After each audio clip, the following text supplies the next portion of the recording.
ये आया था 2023 में, प्रश्न आया था, रीट में आया था। और आईसीटी जो इंफॉर्मेशन कम्युनिकेशन टेक्नोलॉजी है वहाँ से प्रश्न आए हुए हैं।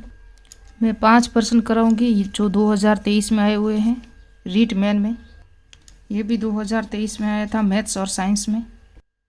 बिटकॉइन वॉलेट कब और किसने जारी किया था?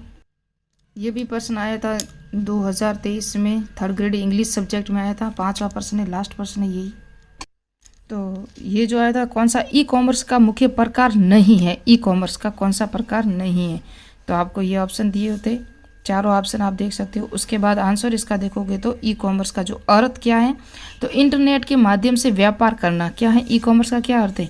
नेट होते हैं ना, इंटरनेट के माध्यम से व्यापार करना। और इसका आंसर तो मैंने बता दिया, बी है, क्योंकि इसके अंदर डी है ना, वो नहीं है, बाकी सब जगह है बी सी, यानी कि business to consumer, business to customer, है ना, customer to customer, business to business, ये है बिजनेस टू कस्टमर, और ये नहीं है, तो ये बी नहीं है इसके अंदर, याद रखना। ये आप इसको पूरा देखोगे तो कितने प्रकार का है ई कॉमर्स के, जो प्रकार है ना वो बता रही हूँ मैं। इसमें से ये प्रकार ही तो पूछा है, कौन सा प्रकार नहीं है, तो ये नहीं है, बाकी सभी है। तो देखते हैं कौन कौन सा है। बी टू बी यानी बिजनेस टू बिजनेस, मैंने हिंदी में ही लिखा है। इसका अर्थ है एक कंपनी दूसरी कंपनी के साथ अपना माल बेचती है, यानी कि कंपनी का कंपनी के साथ व्यापार, जैसे कि इंडिया मार्ट है, अलीबाबा है, उस तरह से। बी टू सी यानी कि बिजनेस टू कस्टमर, उपभोक्ता, तो उपभोक्ता या ग्राहक जो भी कह दो, कंपनी अपना माल ग्राहक या कस्टमर उपभोक्ता को बेचती है। इसके तहत सभी सूचनाएं, अपने प्रोडक्ट की जो भी सूचनाएं होती है ना, वो एक वेबसाइट पे के माध्यम से उपलब्ध कराती हैं। और इसमें ये सभी यानी कि उपयोगिता है, उसकी विशेषताएं हैं, जो भी होता है, यानी कि बिजनेस तो होता है लेकिन कस्टमर के साथ होता है, डायरेक्ट ऑनलाइन बिजनेस, ये भी।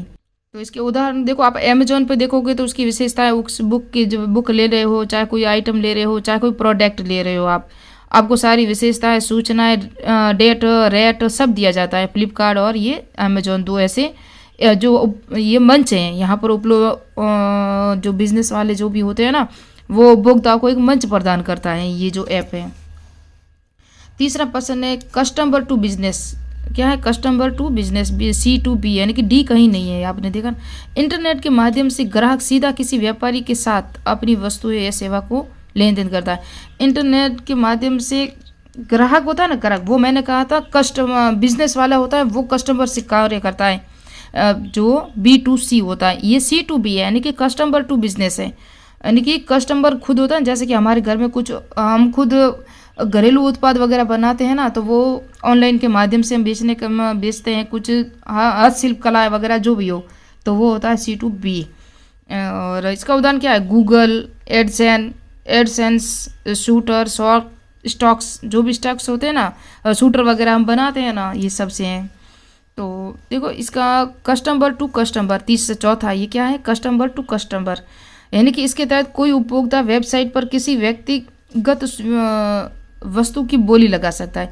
आप बोली लगाते हो ना, देखो क्यूकर होता है ना, क्यूकर, और OLX पे कोई कार है, कोई मकान है, ज़मीन है, जो होती है उसकी रेट के साथ ही उसको शो अप होता है। आपको इस रेट में ये मकान चाहिए, ये प्लॉट वगैरह चाहिए, तो ये सारी इसके तहत कोई उपभोक्ता होता है, उपभोक्ता खुद ही अपनी खुद की व्यक्तिगत वस्तु, जैसे मेरी ज़मीन है, मेरा मकान है, मेरी गाड़ी है, जो भी है, वो बोली लगा कर रखता है कि इतने में मुझे बेचनी है, जो ग्राहक आएगा वो ले जाएगा, इस तरह से। तो ये OLX पे आपको ज़्यादातर मिलती हैं, कारें वगैरह, स्कूटर वगैरह जो भी है, ज़मीन भी मिलती है। निम्न में से कौन सा मुख्यतः ई कॉमर्स के मुख्य 3 चरणों में से विचारणीय नहीं है, यानी कि 3 चरणों में से कौन सा नहीं है? तो ये तो मैंने 4 प्रकार बताए थे अभी आपको, और ई कॉमर्स के। अभी दूसरा प्रश्न है, इसके अंदर प्रिजर्वेशन, इसका जो आंसर है ना, थर्ड ग्रेड में, ये राइट है, क्या है? प्रिजर्वेशन इसका आंसर है, याद रखना, इसकी विचारणीय नहीं है ई कॉमर्स के मुख्य 3 चरणों में से। इनोवेशन, रीइनोवेशन, कंसोलिडेशन है, लेकिन प्रिजर्वेशन ये नहीं है। तीसरा प्रश्न है, निम्नलिखित में से ई वॉलेट ऐप HDFC द्वारा पेश किया गया था, यानी कि किसके? ई वॉलेट है ना, ई वॉलेट ऐप बहुत है, ये भी ई वॉलेट ही है, पेटीएम है, भीम है, फोन पे है, लेकिन ये तो किसी और के द्वारा जारी किया गया था। लेकिन HDFC के द्वारा ई वॉलेट ऐप पेश किया गया, वो कौन सा था? तो ये था पेजैप। कौन सा था? पेजैप। यानी कि पेटीएम किसने शुरू किया था? पेटीएम विजय शेखर शर्मा ने 2010 में शुरू किया था।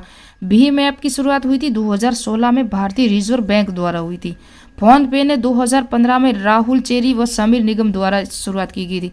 गूगल पे 2018 में गूगल इंक कंपनी द्वारा। भारत पे असनीर ग्रोवर द्वारा 2018 में। जबकि HDFC द्वारा जो ई वॉलेट किया गया वो किया गया था पेजैप। कौन सा है? पेजैप, याद रखना। चौथा प्रश्न है बिटकॉइन वॉलेट में जारी किया गया है। बिटकॉइन है ना, वॉलेट में जो जारी किया गया वो कौन सा है? कब किया गया था बिटकॉइन? तो 2009 में बिटकॉइन वॉलेट को जारी किया गया। सबसे बड़ी क्रिप्टो करेंसी है। बिटकॉइन की सबसे छोटी यूनिट है सतोशी। क्या है? सतोशी, याद रखना। ये भी 2023 में रीट में ही आया हुआ प्रश्न है। मैंने जितने 5 प्रश्न करा रहे हैं पांचों ही प्रश्न रीट मैन में सूचना प्रौद्योगिकी से आए हुए हैं, ICT से आए हुए हैं, इसलिए मैं करा रही हूँ। तो USSD द्वारा दी जाने वाली जो भी है ना है वो कौन कौन सी सेवाएं हैं या उपयोगिताएं कौन कौन सी हैं, ये प्रश्न है। सेवाएं हैं तो कौन कौन सी सेवाएं हैं? देखो ये इंग्लिश सब्जेक्ट में आया था थर्ड ग्रेड में 2023 में, ये भी आया हुआ। तो एम पिन है, एम पिन में बदलना, OTP जनरेट करना, कैश लेना। तो इसके अंदर देखो एम पिन बदलना, OTP जनरेट करना, ये तो दोनों है। इनकी कौन कौन सी सेवाएं है वो पूरी बताऊंगी मैं अभी। और कैश लेना इसमें शामिल नहीं है। तो इसके अंदर 1 और 2 राइट है और 1 और 2 इसके अंदर है, तो ये बी राइट है। कौन सा राइट है? बी राइट है।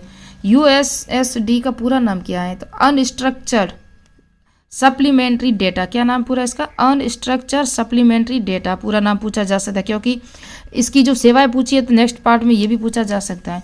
यह प्रीपेड फ़ोन पर बैलेंस की जांच करने में, पासवर्ड को रीसेट करने में, कॉल बैक टू शुरू करने में और OTP जनरेट करने में और एम पिन को बदलने में, ये सभी काम आता है। कौन आता है? USSD, जिसका अनस्ट्रक्चर्ड सप्लीमेंट्री डेटा पूरा नाम है। तो ये थे MCQ।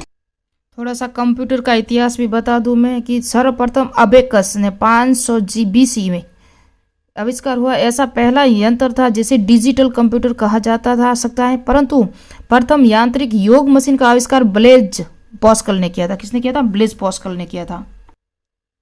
चार्ल्स बेबेज है ना को आधुनिक डिजिटल कंप्यूटर का जनक कहा जाता है। बेबेज ने डिफरेंस इंजन का आविष्कार किया 1832 से 1835 में। पूर्णतः ऑटोमेटिक एनालिटिकल इंजन बनाया, ऑटोमेटिकल इंजन बनाया है। किसने बनाया था?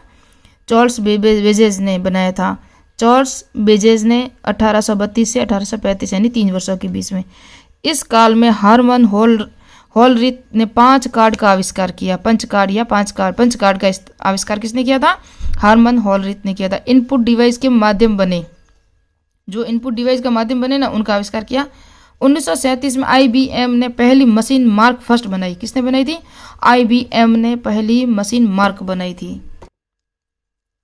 मल्टीप्लाइड मशीन लेबनीज ने पास्कल की मशीन को बेहतर बनाया, जिसे गुणा भाग कर सकते थे। किसने बनाया था? पास्कल की मशीन को लेबनीज ने। Multiply machine. ABC जो है ना बैटरी कंप्यूटर है। अटेंसॉफ बैटरी कंप्यूटर 1939 में जॉन अटेंसॉफ और क्लिकफोर्ड बेरी ने मिलकर संसार का पहला इलेक्ट्रॉनिक डिजिटल कंप्यूटर का आविष्कार किया।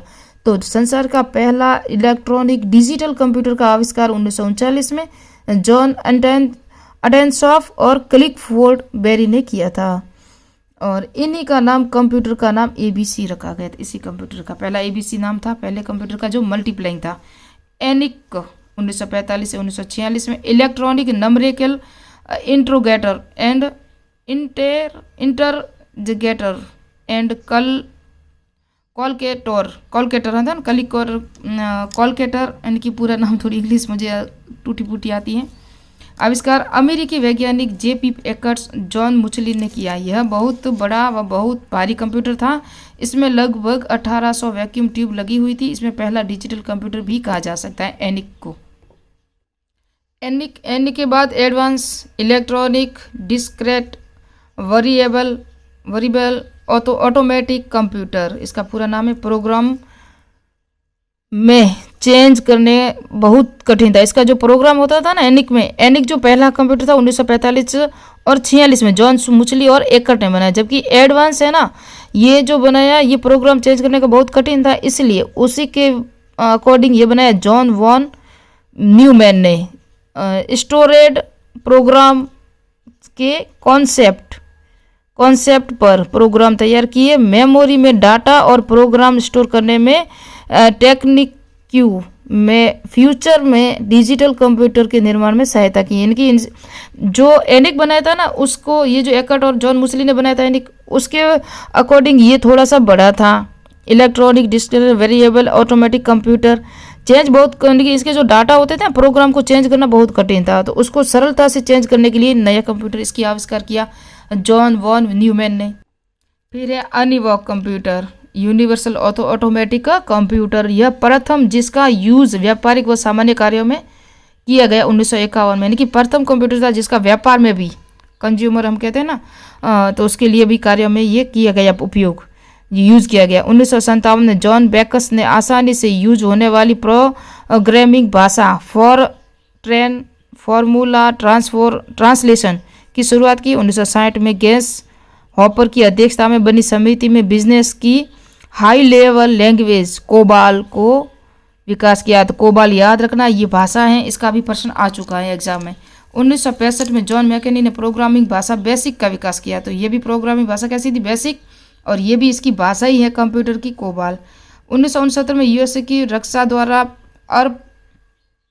अर्पनेट advance research project agency network का विकास किया, जो विश्व का पहला पॉकेट स्विचिंग नेटवर्क था। 1976 में स्टीव जॉब और स्टीव वोजनायक ने एप्पल का पहला कंप्यूटर बनाया। एप्पल का पहला कंप्यूटर किसने बनाया, स्टीव जॉब्स और स्टीव वोजनायक ने बनाया 1976 में। ये था प्रथम पीढ़ी का कंप्यूटर, जिसे यानी समक्ष कंप्यूटर प्रथम पीढ़ी में, जिसमें निर्माण ट्यूब का प्रयोग किया जाता था। इस समय में कंप्यूटर आकार में बहुत बड़े होते थे, इतनी गर्मी पैदा करते थे कि एसी अनिवार्य होती थी। इस समय में कंप्यूटर में ऑपरेटिंग सिस्टम नहीं होने के कारण बहुत असुविधाजनक थे। इस पीढ़ी में कंप्यूटर में मशीनी भाषा का प्रयोग हुआ, जैसे ये मशीनी भाषाएं याद रखना, मार्क्स फर्स्ट सेकेंड, एनिक, एडवॉक इनका नाम थे। द्वितीय पीढ़ी के कंप्यूटर 1964 से 75, प्रथम पीढ़ी के 1942 से 55 तक थे।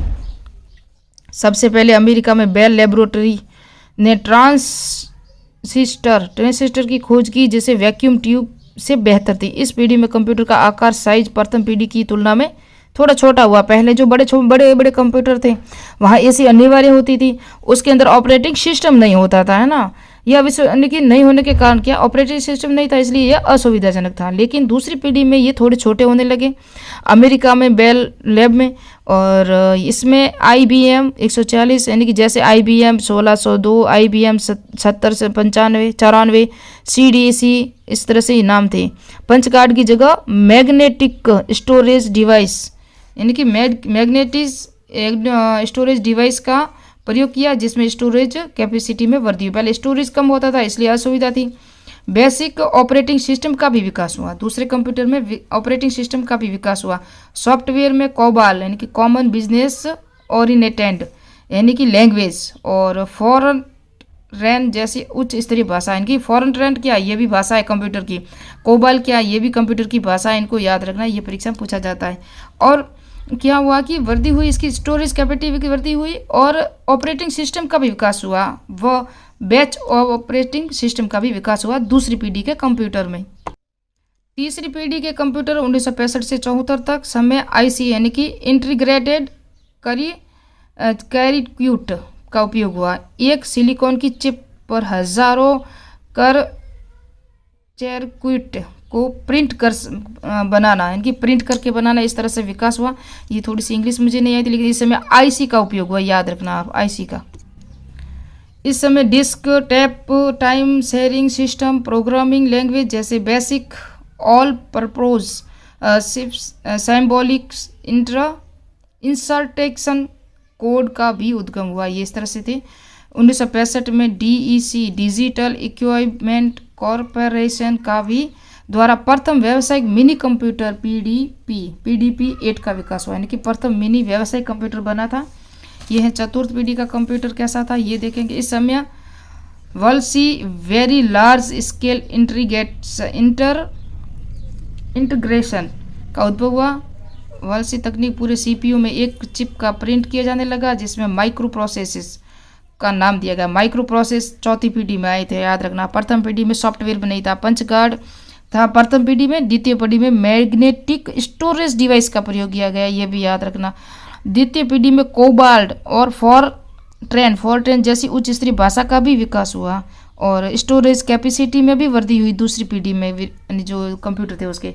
जबकि चतुर्थ पीढ़ी में माइक्रो प्रोसेसर का भी नाम दिया गया, और माइक्रो प्रोसेसर युक्त कंप्यूटर को माइक्रो कंप्यूटर नाम दिया गया। तो चौथी पीढ़ी के जो कंप्यूटर थे उसको माइक्रो कंप्यूटर नाम दिया गया। डाटाबेस, फॉक्स प्रो और लेक्सिंग स्केल लैंग्वेज का भी उद्भव हुआ। उच्च गति वाले कंप्यूटर नेटवर्क जैसे लैन और वैन का भी विकास हुआ। जो लैन और वैन, इनका विकास कब हुआ? चौथी पीढ़ी के कंप्यूटर में हुआ, ये भी याद रखें, क्योंकि इनका पूरा नाम पूछा जाता है परीक्षा में। समांतर कंप्यूटिंग और मल्टीमीडिया का प्रचलन प्रारंभ हुआ 1981 में। IBM माइक्रो कंप्यूटर का विकास हुआ, जैसे पीसी पर्सनल कंप्यूटर जो हम लैपटॉप वगैरह है ना, पीसी भी विकास हुआ चौथी पीढ़ी में। और सॉफ्टवेयर में GUI यानी कि ग्राफिकल यूज़र इंटरफेस का भी विकास हुआ।